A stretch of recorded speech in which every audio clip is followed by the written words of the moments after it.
Assalamualaikum warahmatullahi wabarakatuh. Assalamualaikum warahmatullahi wabarakatuh.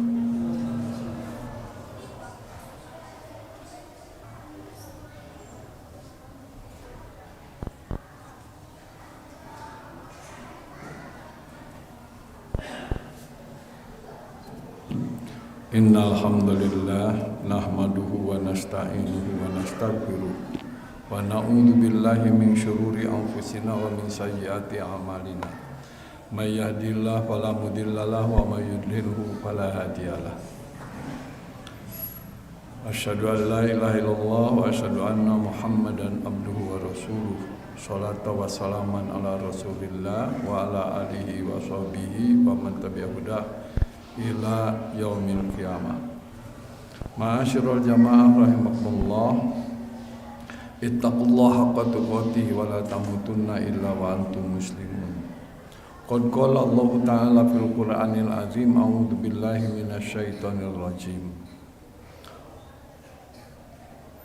Ya ayyuhalladzina amanu tubu ilallahi taubatan nasuha.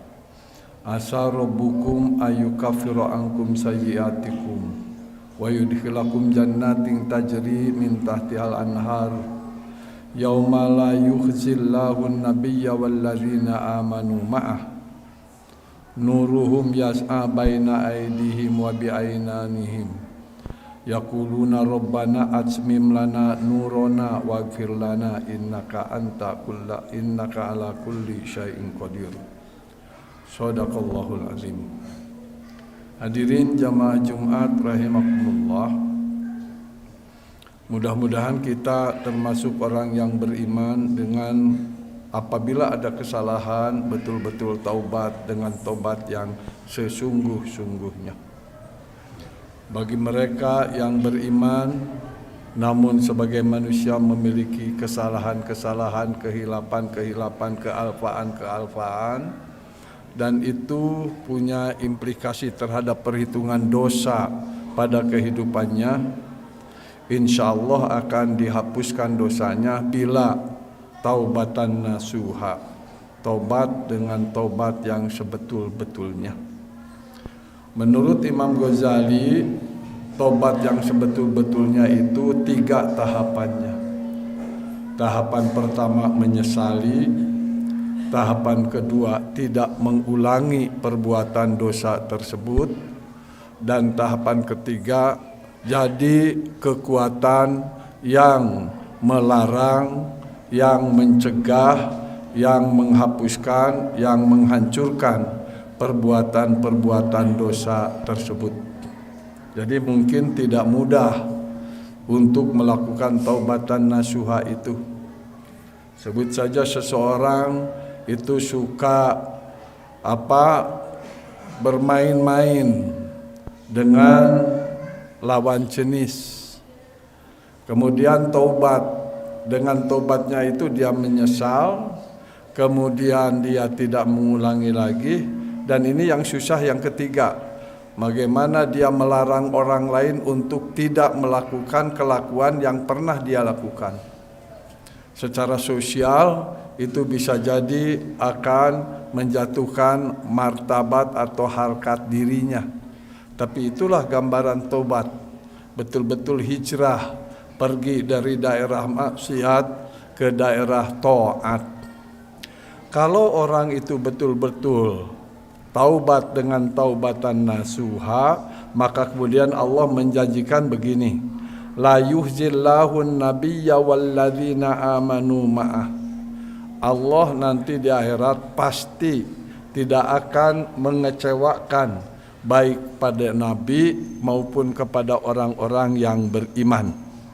Dan yang penting di sini ditegaskan, nuruhum yas'a baina aidihim wa biaimanihim. Orang-orang yang tobat dengan taubatan nasuha itu nanti di akhirat itu tampilnya seperti cahaya. Dia akan dikelilingi cahaya baik di depannya maupun di bagian kanannya.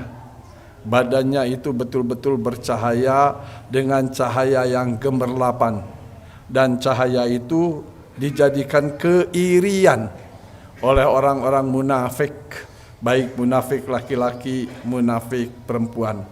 Sementara orang yang taubatan nasuha itu cahayanya semakin lama semakin bertambah, ditambah sesuai dengan doa yang dikabulkan oleh Allah.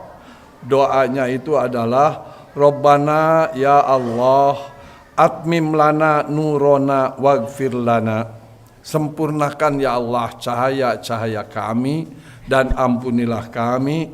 Innaka ala kulli syai'in qadir. Sesungguhnya Engkau berkuasa atas segala sesuatu. Itu ceritanya di akhirat. Bagaimana ceritanya di dunia? Ceritanya di dunia disebutkan waman adlamu mimman iftara 'alallahil kadziba wa huwa yud'a ilal Islam wallahu la yahdil qaumaz zalimin yuriduna liyutfi'u nurallah biafwahihim wallahu mutimmu nurihi walau karihal kafirun. Di dunia orang itu akan sangat berusaha, mereka yang berseberangan dengan nilai-nilai Islam berusaha untuk justru memadamkan cahaya-cahaya Tuhan. Siapa lagi orang yang paling aniaya hidupnya kecuali mereka yang berusaha untuk memadamkan cahaya-cahaya Tuhan. Waman allamu mimman iftara 'alallahi kadziba. Cara mereka memadamkan cahaya-cahaya Tuhan itu dengan cara membuat kedustaan-kedustaan, menentang kebenaran Tuhan. Sementara kebenaran-kebenaran dari Allah, baik berupa wahyu kepada Nabi secara langsung di dalam Al-Quran, atau wahyu dalam artian nilai-nilai dasar keimanan yang diekspresikan oleh Nabi dalam bentuk hadis-hadis, itu akan diusahakan oleh mereka untuk dipadamkan cahaya-cahaya Tuhan itu. Mereka itu iftara 'alallahil kadziba. Al-Quran dianggapnya sumber kebohongan. Nabi dianggapnya sebagai sumber kebohongan. Nabi dianggapnya sebagai orang jahat. Nabi dianggapnya sebagai rampok. Nabi dianggapnya sebagai gambaran-gambaran manusia yang nista. Itu iftara 'alallahil kadziba. Mereka mengarang-ngarang kedustaan terhadap Tuhan. Disebutkan mengapa mereka begitu. Yuriduna liyutfi'u nurallah biafwahihim. Mereka menghendaki untuk memadamkan nurullah, cahaya-cahaya Allah, biafwahihim, melalui mulut-mulut mereka. Tapi jangan khawatir, Allah menjamin wallahu mutimmu nurihi. Allah akan menyempurnakan cahayanya walau karihal kafirun, walaupun orang kafir itu benci terhadap cahaya-cahaya Islam. Ma'asyiral jamaah rahimakumullah. Jadi bagaimana mereka liyutfi'u nurallahi biafwahihim? Bagaimana mereka memadamkan cahaya Tuhan dengan mulut-mulut mereka? Itu gambarannya adalah dari mulut-mulut mereka. Sekarang barangkali gambarannya tidak hanya mulut, akan tetapi jari-jari tangan yang mengetik di HP itu. Apakah itu dalam bentuk video, apakah dalam bentuk macam-macam YouTube, dalam bentuk Facebook dan macam-macam. Gambaran-gambaran penghinaan terhadap ayat Quran, penghinaan terhadap Rasulullah sallallahu alaihi wasallam. Sehingga dengan demikian orang Islam yang melaksanakan cahaya Allah itu sempit dadanya, kecil hatinya, dan jatuh mentalnya. Kalau orang Islam yang melaksanakan itu jadi jatuh mentalnya, maka berhasillah orang itu yutfi'u nurallah biafwahihim. Kalau begitu, apa sih yang dimaksud nurullah itu? Beberapa ahli tafsir mengemukakan yang dimaksud nurullah itu, sebut saja umpamanya di sini Wahab Az-Zuhaili dalam tafsirnya Al-Munir, yang dimaksud nurullah itu dakwatul Islam. Jadi liyutfi'u nurullah itu mereka ingin menghapuskan dakwah Islam. Nurullah juga diterjemahkan adalah hidayatullah. Mereka ingin menghancurkan petunjuk-petunjuk Tuhan. Itu menurut Wahab Az-Zuhaili dalam tafsirnya Al-Munir. Sementara menurut tafsir Ibnu Katsir disebutkan, yang disebut nurullah itu al-mu'minul ladzi ja'alallahul iman wal Qur'an fi sadrihi, yakni nilai dasar keimanan yang ada pada setiap orang mukmin dengan dadanya dipenuhi oleh ayat-ayat Al-Qur'an. Setiap dada mukmin dipenuhi dengan ayat-ayat Quran, maka si mukmin tersebut merupakan bagian dari cahaya-cahaya Allah. Di tafsir At-Tabari disebutkan nurullah itu bahasanya itu adalah ta'atul mukmin. Setiap mukmin yang taat itu adalah cahaya Tuhan. Setiap mukmin yang mengerjakan apapun yang dia kerjakan dan pekerjaannya itu bersandar kepada Al-Qur'an dan Sunnah, maka pada saat dia mengerjakan pekerjaan itu, dia berarti sedang jadi cahaya Tuhan. Contoh kecil supaya untuk diingat saja. Rasulullah itu pernah mengatakan, laula an asyqa ala ummati la amartuhum bis-siwak qabla kullil wudu. Kalaulah tidak memberatkan umatku, aku akan perintahkan umatku itu untuk menyikat gigi setiap dia akan berwudu. Jadi kalau Anda semua jamaah di sini mau wudu nyikat gigi dulu dengan bersandar kepada hadis tersebut, maka Anda sedang jadi cahaya Tuhan. Tatkala Anda memberi nafkah kepada istri, sebab kata Rasulullah, menafkah kepada istri itu bagian dari sedekah yang menjadikan gambaran manual as-siddiq, maka tatkala kita beri uang kepada istri kita, kita itu sedang sedekah jadi cahaya Tuhan. Tatkala kita berjalan ke masjid dan berjalan ke masjid itu karena merasa bahwa pergi berjamaah ke masjid itu diperintah Allah, mungkin berjalannya sambil tertatih-tatih, mungkin didorong-dorong, mungkin pakai kendaraan, mungkin berjalan biasa atau lari atau apalah namanya, maka pada saat itu dikerjakan, Anda sedang dalam proses menjadi cahaya Tuhan. Jadi cahaya Allah Subhanahu wa taala dalam bentuk pengerjaan-pengerjaan, dalam bentuk pikiran, dalam bentuk perasaan, dalam bentuk kegiatan, dalam bentuk pengorganisasian, dalam bentuk ideologi, dalam bentuk politik, dalam bentuk ekonomi dan macam-macam kegiatan kehidupan manusia, tatkala itu dikerjakan oleh orang yang beriman dan bersandar pekerjaan itu kepada ketentuan Allah dan Rasulnya, maka yakinilah Anda pada saat itu sedang jadi cahaya Tuhan. Tapi juga harus disadari, diwaspadai, sebab tatkala kita melaksanakan perintah-perintah Tuhan sebagai ekspresi, representasi dari cahaya Allah, yuriduna liyutfi'u nurallah biafwahihim. Orang kafir akan mengejek Anda, orang kafir akan menghina Anda, orang kafir akan mencemoohkan Anda. Orang kafir itu akan membuli Anda. Ngapain Anda harus pergi jauh-jauh itu untuk umroh, untuk haji, mengeluarkan duit sekian puluh juta, kemudian susah, kemudian repot lagi, ada mungkin kelaparan, ada mungkin berat, dan macam-macam. Mereka akan mengejek itu. Lebih baik disalurkan saja kepada fakir miskin di Indonesia daripada Anda umroh, Anda haji. Padahal naik haji itu merupakan kewajiban rukun Islam. Sengaja mereka membandingkan dengan hal-hal yang seperti nyata, seperti baik, seperti bagus, padahal justru ujungnya ingin mendiskreditkan Islam dan syariat Islam. Itulah gambaran yuriduna liyutfi'u nurallah. Mereka menghendaki untuk memadamkan cahaya-cahaya Tuhan, memadamkan cahaya-cahaya Allah.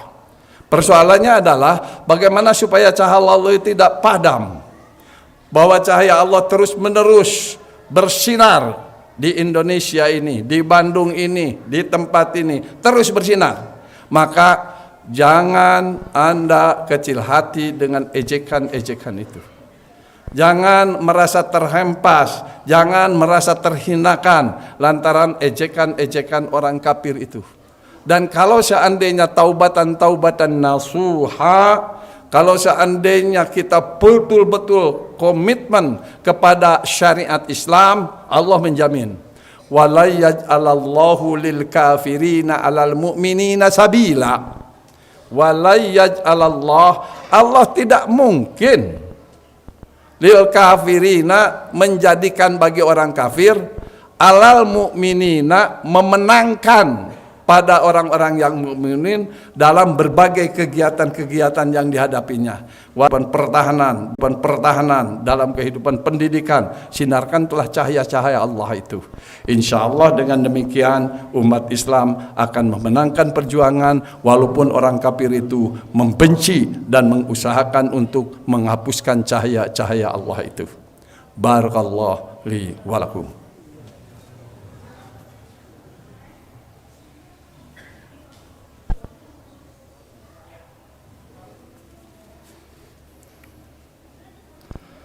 Alhamdulillahilladzi hadana li hadza wa ma kunna linahtadiya laula an hadanallah.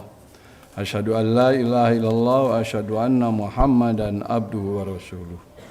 Sholatu wa salaman ala Rasulillah wa ala alihi wa sahbihi wa man tabi'a hudah ila yaumil qiyamah. Qad qala Allah Ta'ala fil Qur'anil azim, yauma taral mu'minina wal mu'minat yas'a nuruhum baina aydihim wa bi aymanihim busyrakumul yaum. Kalau pada khutbah pertama tadi kita bacakan surat ke-66 ayat 8, maka pada khutbah kedua ini dibacakan surat ke-57 ayat ke-12. Yauma tarol mu'minin, pada hari di akhirat nanti engkau akan lihat orang-orang yang beriman, laki-laki maupun perempuan, yas'a nuruhum baina aidihim. Jadi saling melihat. Si A akan melihat cahaya si B. Si A akan melihat cahaya si C. Si B akan melihat cahaya si X, P, Q, R, S. Saling melihat. Yauma tarol mu'minina wal mu'minat yas'a nuruhum.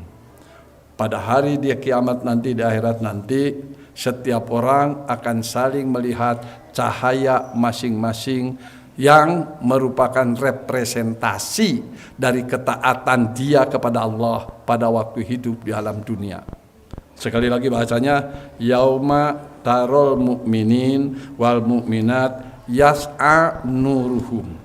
Cahaya itu berkembang. Yas'a itu artinya berusaha keras. Cahaya berusaha keras itu maksudnya cahayanya betul-betul bersinar luar biasa. Baina aidihim wa bi aimanihim, baik di hadapan dirinya maupun di bagian kanan dari badannya. Busyrakumul yaum, pada hari itu orang mukmin laki-laki, mukmin perempuan digembirakan oleh Allah Subhanahu wa taala dengan yadkhulunal jannah, masuk ke dalam surga. Sebaliknya dari itu, orang-orang munafik terbalik. Diungkapkan di dalam ayat-ayat Al-Quran tadi bahwa orang-orang munafik justru berseru kepada orang-orang yang beriman itu supaya mereka itu memberikan cahayanya sedikit saja kepada mereka itu. Supaya orang-orang yang beriman memberikan sedikit saja cahayanya kepada orang-orang munafik itu. Namun tentu saja tidak bisa. Malahan bukan saja tidak bisa, langsung Allah memberikan hijab antara orang yang mukmin dengan orang yang munafik.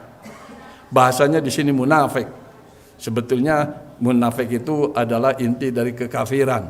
Orang kafir dan orang munafik itu dipisahkan oleh Allah dengan dinding yang tebal, yang kemudian di bagian orang yang mukmin itu ada surga, ada jannah, ada kenikmatan, ada kesenangan, ada kenyamanan, sementara di bagian orang munafik itu ada kengerian, kesakitan, rasa repot dan macam-macam hal-hal yang mengerikan sebagai siksa azab bagi dirinya. Ma'asyiral jamaah rahimakumullah. Apa sih yang disebut munafik itu? Munafik itu ialah orang yang umumnya itu 3 cirinya. Kalau berkata bohong, kalau berjanji tidak menepati, kalau diberi amanat maka dia culas mengkhianati amanat tersebut. Itu orang munafik. Tapi ada khusus. Orang munafik itu tidak hanya sekedar itu kalau di dalam hal hidup kebersamaan.